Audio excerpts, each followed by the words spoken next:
Children's experiences during their first 5 years are more consequential than we ever thought. We know that the brain develops the most in the first 5 years of life. By age 6, 95% of the child's brain has already developed, by age 6. So these early years are very, very important.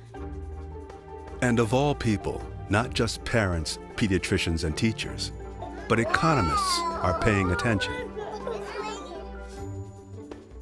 Neural synaptic connections are occurring in a child's brain at ages 0 to 3 at a rate of 700 a second. The worst fallacy in this business is to assume that the abilities, the motivations, the skills of people are fixed at birth. They are not. What happens in that 36-month period is important as far as whether a child is going to be trusting and curious and active and able to interact with other people in a productive way. What I came to understand was that ability was multiple in nature, that you could actually start, even at the earliest years, and increase the possibilities of individuals for their life. So that became very exciting to me. It's moving. Yeah, you woke it up. That's great. Here I'm at the Federal Reserve Bank of Minneapolis. My expertise is pre-Civil War banking. I worried a lot about business cycles and financial crises and unemployment and inflation.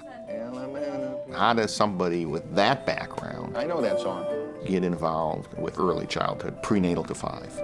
Keep writing your R's. Let's practice some. You have to figure out what's the best investment. It's going to be early childhood education, making sure these kids start healthy and ready to learn. Science has demonstrated that a child's earliest experiences are vital to building the foundation for lifelong individual success in school and in life. We can put dollar values on almost anything. Economists are adding new data to this argument, studying 2 initiatives in particular: high-quality early care and preschool, calculating how much they cost and how much they pay off to our economy. And they're worried, not because we're spending too much, but because we're spending too little where it matters most.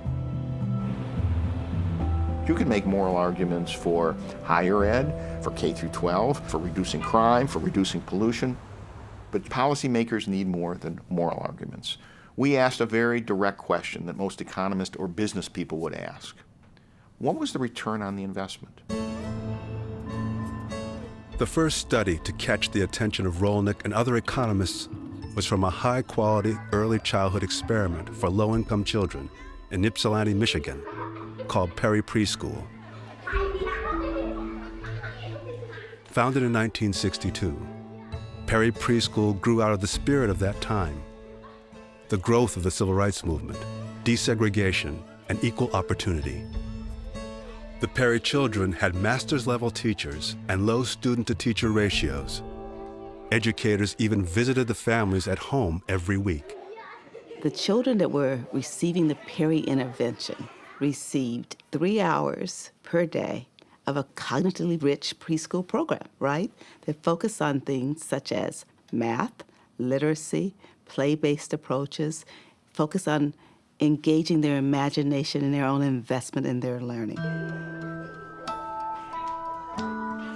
The Perry kids were compared to a group of their peers, a control group, who weren't in the program. Both groups have been followed for 40 years. They found that the children that were in the high-quality program were less likely to be retained in the first grade, were less likely to need special ed, were more likely to be literate by the 6th grade, graduate high school, get a job, pay taxes, start a family. And the crime rate between the 2 groups, the randomized group and the control group, the crime rate goes down 50%. So those look like pretty good outcomes. They became what we think of as model citizens in our country, despite their modest beginnings. And those outcomes equal hard dollars. The program was expensive, but economists calculated the benefits. The Perry students were more likely to stay on track in school, have higher skilled jobs, and contribute more in taxes, and less likely to incur the social costs of welfare and prison.